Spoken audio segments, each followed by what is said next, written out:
She called the police 7 times in just 1 hour. Why?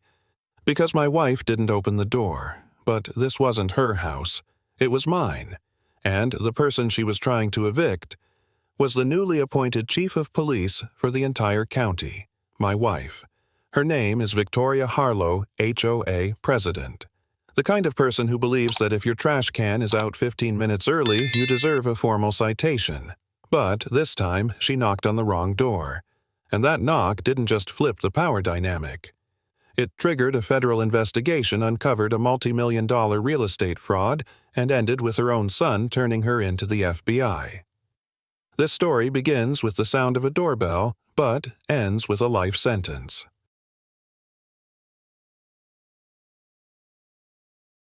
I'm Ethan Wells, 25 years old, freelance architect mostly working from my kitchen in sweatpants. A few months ago, my wife, Jade, brilliant, fierce, newly appointed chief of police, and I moved into what we thought was our dream neighborhood. Oak Ridge Estates looked like a postcard, perfect lawns, white fences, friendly waves from strangers. It felt safe, clean, predictable, the kind of place where nothing bad ever really happens. But you know that uneasy silence before a storm, that's what it felt like.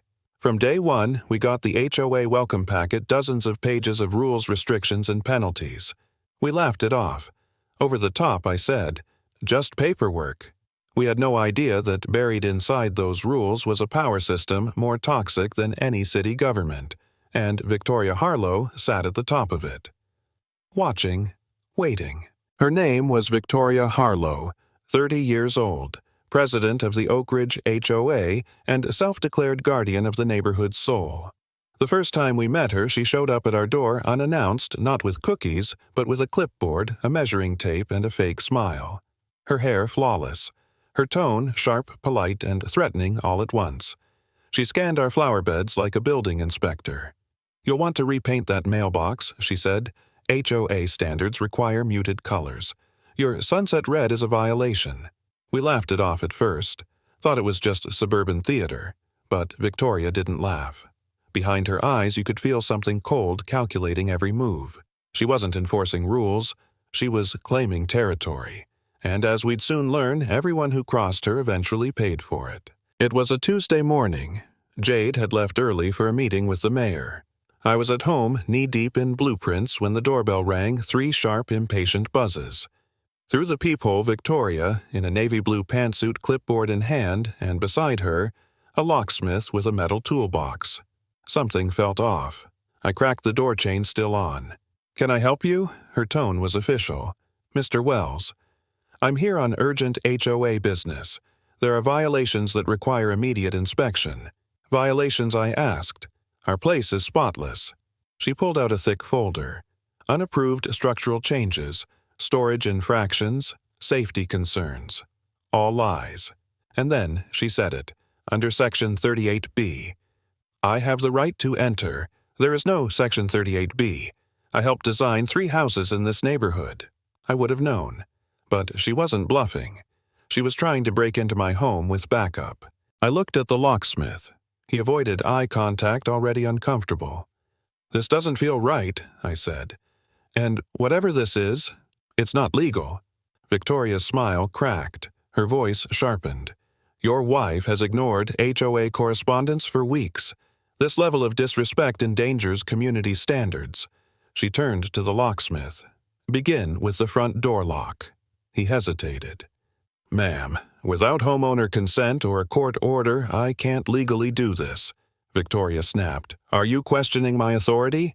I am the duly elected HOA president. This is for your protection." I stepped forward, voice calm. "You're free to call the police, but no one enters this house without legal grounds." The locksmith shook his head, packed his tools, and muttered, "I'm out." Victoria stood alone on my porch, rage bubbling through her mask of control. "You people think you can just ignore the rules," she spat. "Fine, I'll let the police handle you." And she pulled out her phone. 23 minutes later, a black and white cruiser pulled up to the curb. Victoria had been pacing my front yard like a storm cloud, talking loudly on her phone, spinning herself into victimhood. 2 officers stepped out, young, unsure. The taller one's name tag read Bradley. His partner Chen looked a bit more seasoned, but still green enough to fall for a good story. Victoria's voice shifted soft, shaken. "Thank God you're here," she said as if she'd barely escaped disaster. "I was threatened, screamed at, harassed, all for doing my legal duty." A tissue appeared like magic as she dabbed her perfectly dry eyes. "His wife's been uncooperative. He became hostile. I feared for my safety." Officer Bradley nodded, confused. "Ma'am, we'll sort this out." "Sir, can I see your ID?" I stepped outside, calm, steady, but inside I knew Victoria wasn't just breaking rules anymore. She was weaponizing the law.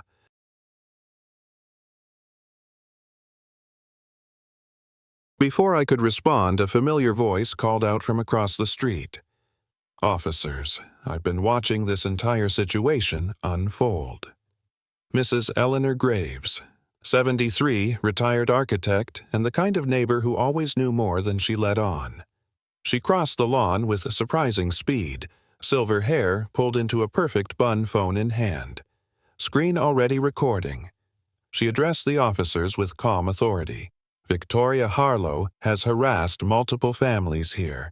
Last week she tried the same stunt with the Johnson's false violations fake paperwork and this exact same locksmith." Victoria turned eyes wide. "Eleanor, you're confused. This is HOA business, and I don't appreciate interference in legal matters." But Eleanor wasn't backing down. "I helped design half the homes in this neighborhood. I know the HOA bylaws by heart. And what you're doing, it's harassment. Documented." She held her phone higher. "Would you like to see the footage?" The officers hesitated. For the first time, Victoria looked nervous.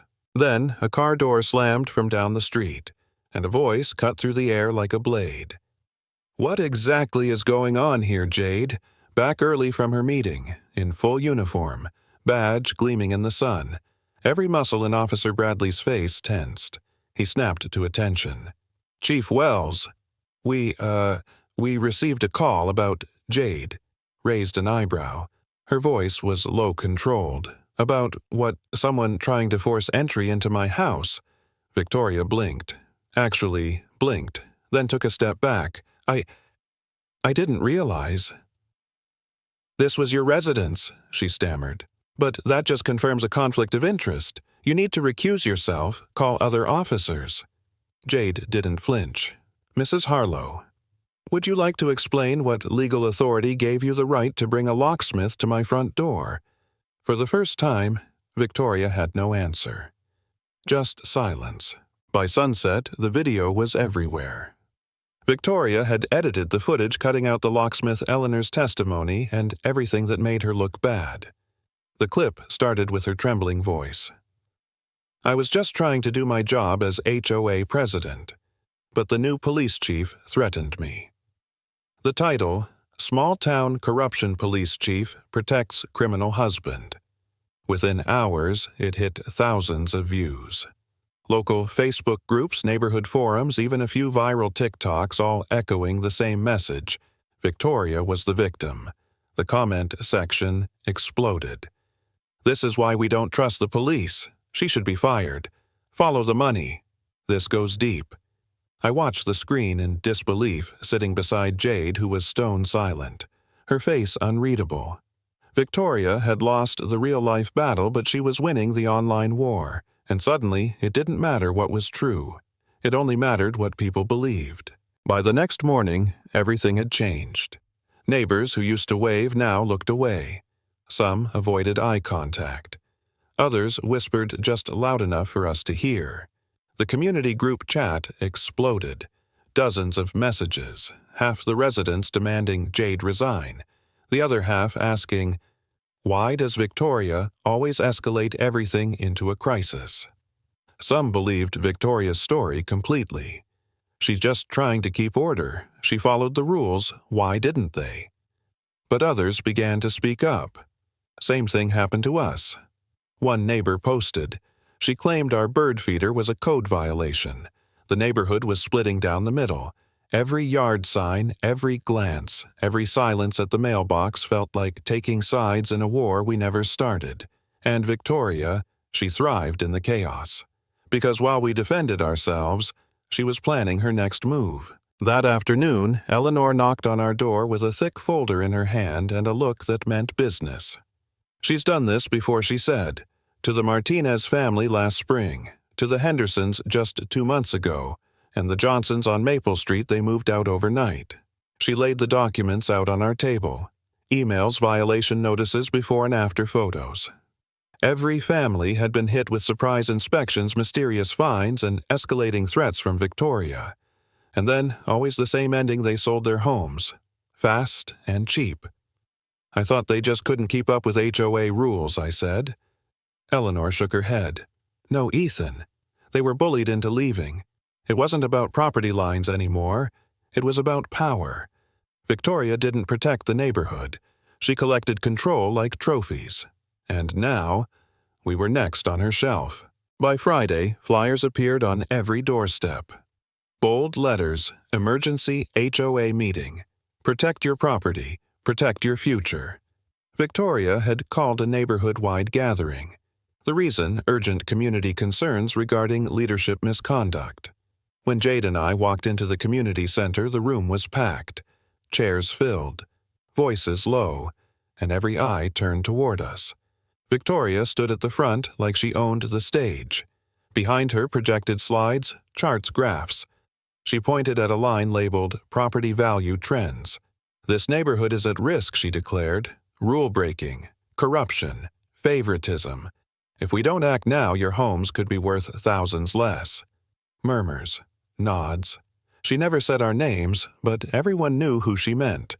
We weren't just fighting Victoria anymore. She'd turned the neighborhood into her weapon. And we were outnumbered, outvoted, and outgunned. Just when it felt like the room was closing in, Eleanor stood up.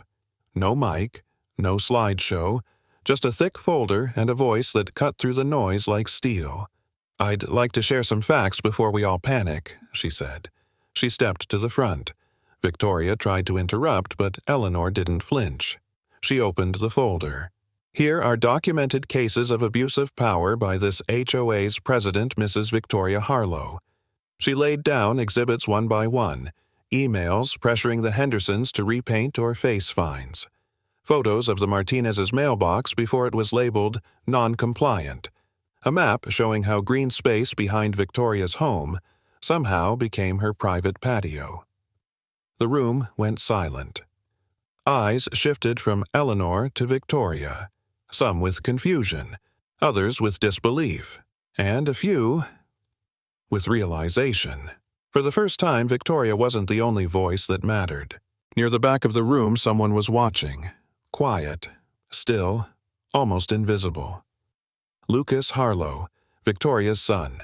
Most people barely noticed him, hood up, arms crossed, face half hidden beneath shadows and shame. But I saw him. And so did Eleanor. His eyes didn't track the crowd. They stayed locked on his mother, not with pride, with something else. Conflict, disgust, fear.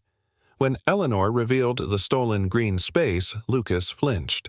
When Victoria tried to laugh it off, he clenched his jaw. You could feel the weight pressing on him, not just as a son, but as someone who knew far more than he should. And for a split second, he looked right at me. Not in warning, not in threat, but almost like he was deciding if he could trust me.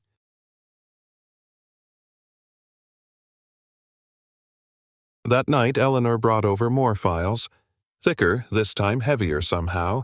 She spread them across our kitchen table. Every property sold under pressure from Victoria, she said, ended up in the hands of the same company, Summit Properties, LLC. I scanned the documents. Deeds, transfer records, timelines. All clean on the surface, but too perfect. Families forced to sell after HOA violations, houses bought for below market value, then flipped within weeks at full price. The pattern was obvious. Jade leaned closer. Who owns Summit? She asked. Eleanor hesitated, then tapped a name buried in the paperwork. Richard Harlow, Victoria's ex-husband. The silence hit like a siren. Victoria wasn't just drunk on power, she was funneling victims straight into a profit machine. And that machine had her fingerprints all over it. 3 days later, the email came in. Subject line, administrative leave, pending investigation. Jade was suspended, effective immediately. Internal Affairs cited a possible conflict of interest due to her being both police chief and a party in a neighborhood dispute. It didn't matter that Victoria was the one breaking laws. It didn't matter that we had evidence. Victoria had played the system better than we could. Screenshots from her viral video clips from the HOA meeting, anonymous complaints from concerned residents, all pieced together to make Jade look like a corrupt official shielding her husband. I stared at the screen in disbelief. She was locked out of her own department, and I was now completely exposed. Victoria didn't just remove Jade from the fight, she'd changed the battlefield. And now I was standing in it alone. The room at the Oak Ridge Community Center was full. Dozens of residents, most of them older, sat in plastic chairs facing the podium where Victoria stood in a crisp blue blazer. She adjusted the mic, then launched her speech like a seasoned politician. "We are under attack," she said, "by corruption, by intimidation, even by our own police force." The crowd murmured in agreement. A few clapped, but not all. In the back row, I saw Mrs. Green, a woman who once donated to Victoria's HOA campaign, lower her hands before clapping. A small pause, but telling. Victoria pressed on. "When the people entrusted to protect us start protecting criminals, what choice do we have but to take action ourselves?" She raised her voice. "We must demand the resignation of Chief Jade Miller." But for the first time, her voice didn't bounce with full control. A baby cried. A chair squeaked, and in that small dissonance, something cracked. Then Eleanor Finch stood. She held a heavy binder and a USB stick. Her voice was steady cold and sharp. "I've lived here since Oak Ridge was platted. I helped draft the original HOA bylaws, and I've watched this woman violate every one of them." She turned to the screen. One by one, she showed photos, emails, meeting notices posted in places no one ever saw. Then she clicked play on a short video. The room went silent. It showed Victoria 3 months ago telling a locksmith to change someone's front door without consent. Time-stamped. Crystal clear. She's done this to 6 families. "But let me tell you about the Hendersons." Her voice cracked slightly. "Both in their 80s. They spent their life savings fighting fake citations Victoria mailed them. They lost, and sold their home at 40% market value." Gasps rippled. Someone whispered, "That's my parents." Someone else said, "She came after us too." And in that moment, Victoria's empire began to tremble. But Victoria wasn't done. She stepped forward, eyes blazing, voice sharp. "This is character assassination," she snapped. "She's twisting documents using personal vendettas to attack me, and if you all fall for this, you deserve what happens next." She pulled out a folder marked confidential. "I have evidence, real evidence of criminal activity, of wire fraud, of backdoor deals involving your so-called police chief and her husband. If the media gets this, Oak Ridge's name will be national news. In the worst way." She waved the folder dramatically. But this time the room didn't cheer. It didn't even stir. A man stood up from the 3rd row. "I'm Tom Rodriguez. She came to my house last year. Same fake citations, same threats. Only reason she backed off was because my brother's a lawyer." The silence became heavy, like the air before a thunderstorm. Victoria's face twitched. Her grip on power wasn't gone, but it was slipping. Lucas laid out a map. Highlighters marked clusters across 5 states. Oak Ridge was just one of them. All of these communities, he said, same pattern. A controlling HOA president, usually someone connected to Summit Properties. False violations, startling fees, constant pressure, then forced sales. He pointed to a file labeled Cliffwood Estates. They lost 9 families in 1 year, all sold under value, all bought by shell companies. The numbers were staggering. $12.4 million in flipped real estate laundered through layers of holding companies until the original fraud was buried deep. Eleanor whispered, "This is organized crime." Lucas nodded. They've been doing it for years quietly, and now they're expanding faster, bolder. Jade leaned forward. "How have they stayed hidden this long?" Lucas looked her in the eye.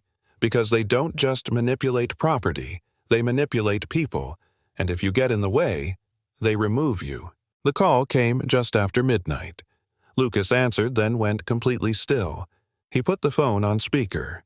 "Chief Wells, this is Agent Rodriguez," the voice said. "We've got a problem. One of our own just leaked classified files. We believe your investigation has been compromised." Jade sat upright. "What does that mean?" "It means," Rodriguez continued, "they know what you know, and they may already be watching you." We turned toward the front window. A black SUV idled half a block away, lights off, engine running. Rodriguez said, "You need to leave your current location. Now." Lucas whispered, "She's moving faster than I thought." I grabbed the drive. Eleanor grabbed her maps, Jade her badge and sidearm. We didn't stop to argue, because at that moment we weren't just witnesses, we were targets, and the clock had just started ticking.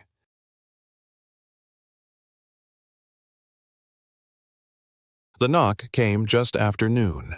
3 sharp taps, then silence. Eleanor opened the door. Victoria stood there calm, composed, flanked by 2 men in tailored suits. They introduced themselves as legal representatives from Summit Properties. Victoria smiled. "Eleanor, we'd like to have a respectful conversation regarding some recent activities involving property records." One of the men opened a sleek leather folder. "Ma'am, we have concerns about unauthorized access to municipal databases, possible violations of digital privacy laws, and community disruption." The tone was smooth, non-confrontational, almost friendly, but every word was sharpened like a blade. "You're not in trouble," the other lawyer added yet, "but these kinds of investigations often raise legal questions about motive, method, and intent." Victoria folded her hands. "We're here to offer a chance to resolve this quietly." Eleanor didn't blink. "I won't be bullied. Not by her. Not by you." Victoria's smile didn't fade, but her eyes turned on Saigon. The door closed behind them, but their presence lingered. The house felt colder, thicker, as if the air itself had been threatened. Eleanor turned to us, voice steady. That wasn't a conversation. That was intimidation in designer suits. She walked to her desk, pulled out the original neighborhood blueprints. "I designed these streets. I know the original property lines. And I know exactly how Victoria twisted them." Jade placed her badge on the table beside the files. Suspended or not, she was still law enforcement in her bones. "We need to go higher. Federal. Rodriguez isn't enough anymore." Eleanor nodded. "Then we give them something they can't ignore. Every map, every record, every fraudulent transfer." She looked directly at me. "I didn't survive 73 years to be silenced by a woman who thinks power is the same as permission." And just like that, she was no longer a neighbor. She was a witness. And the war was far from over. Eleanor's phone lit up on the table. "Unknown number," she answered. Agent Rodriguez's voice was tight, fast. "Mrs. Graves, you're compromised. We've confirmed surveillance teams moving toward your location. Multiple unmarked vehicles. You need to evacuate. Now." Jade was already moving, grabbing the files and sliding her service weapon into its holster. I packed the hard drive's laptop battery backups. Eleanor rolled up the blueprints with trembling but focused hands. Through the living room window we saw headlights creeping down the street. 3 SUVs, no plates. Windows blacked out. They didn't even bother hiding. Rodriguez's voice came again. "Don't use the front. Go out the back. We've dispatched a secondary team, but you need to move before they arrive." Lucas appeared at the back door, already waiting. "They're faster than we thought. Come on, I know a way through the yards." We didn't hesitate, because this was no longer a legal fight. It had become survival. We moved fast through Eleanor's backyard, cutting behind hedges, ducking under fences. Lucas led, eyes sharp, feet silent. Behind us, engines roared. 3 black SUVs pulled into the front driveway. Doors slammed. Heavy boots hit concrete. Jade motioned for silence, then turned to me. "Stay low. Move when I say." We reached the edge of the neighbor's yard when a voice called out, "Calm, measured, controlled. Mrs. Graves, Mr. Wells." "Lucas, this doesn't have to be hostile." "Victoria." But not the HOA president anymore. Her tone was different. Colder, certain, dangerous. She stood flanked by 2 men in suits, one holding a briefcase, the other wearing a shoulder holster. She wasn't panicked. She wasn't desperate. She was in control. "I'd prefer not to escalate this," she called out, "but I will if I have to." Lucas whispered, "She's not bluffing. They're armed." And in that moment we understood this wasn't personal anymore. It was criminal, and she was all in. The diner lights flickered as Lucas stumbled through the door. His face was bruised shirt, torn arm, cradled tight to his side. David leapt up, grabbing him before he fell. "I got out," Lucas whispered. "They tried to make it look like a carjacking, but I ran." Jade pushed a glass of water toward him. He ignored it. "They wanted Dad's original architectural plans. I think they found out I hid them in the vault at the county archives." He reached into his coat and pulled out a flash drive, its plastic casing cracked but intact. "This has everything: meeting minutes, fraud records, audio from the planning sessions. I recorded them, all of them." He looked up at Jade and me. I knew for years what my mother was doing. But I stayed silent. I thought I was protecting her, but I was protecting a monster. Agent Chin took the drive, plugged it into her secure laptop, and began scanning files. Her expression shifted as each document loaded. "This is it," she said. "This connects Summit Properties to the shell companies, shows fraudulent transfers, and even references RICO operations." Outside, a black SUV parked near the gas station. Another one idled at the end of the block.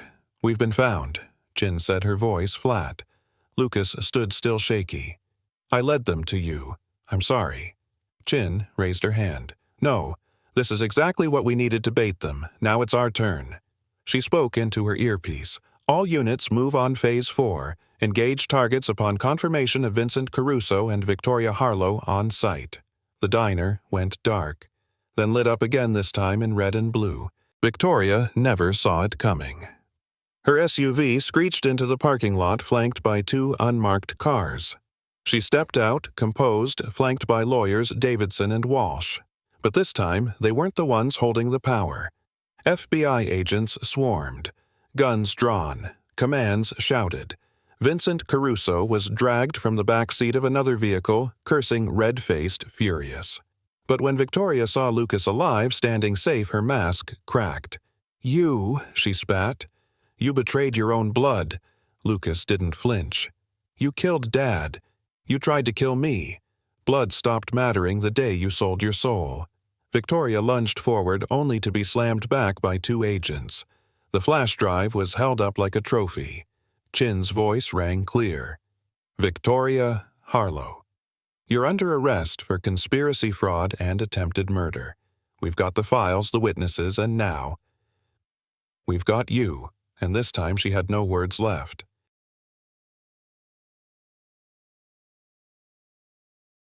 The room was cold.